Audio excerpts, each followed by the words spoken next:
the questions that I get asked about frequently is, how long will it take for me to know whether I am responding to ketamine infusions or not? So I made a quick little graph to kind of explain to you the different types of responses that someone can have. On this graph, there is on the y-axis the benefits from IV ketamine therapy, and on the x-axis the time. So let's look at the first group. Let's call this group the early responders.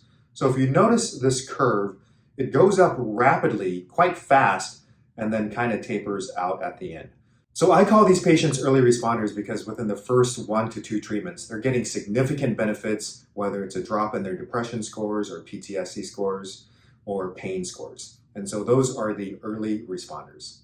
Now, if you look at the graph again, and you'll see another line.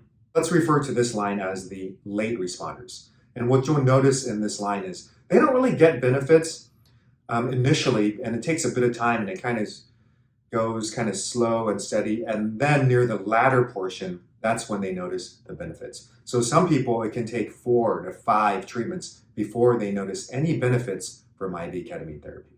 Now let's look at the third line. And this line, it's just kind of a straight diagonal line. And this is what I just kind of call the standard response. Usually within 2, 3, 4 treatments, that's when they're gradually noticing an incremental improvement in their symptoms. Now finally, let's look at the fourth line, which is just a kind of a straight line down at the very bottom.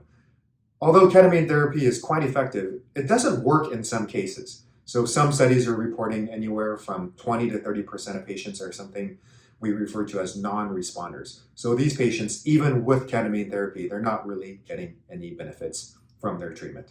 And one of the things we do here at Reset Ketamine is measurement-based care.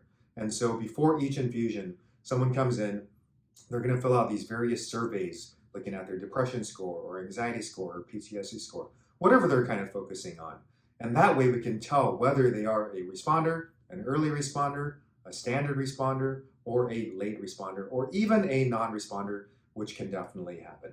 So I hope you find this graph useful for you. I'm going to put up this graph again so you can kind of see all 4 lines, so you can see the various responses and the benefits over time, depending upon whether someone is an early responder, a late responder, standard responder, or a non-responder.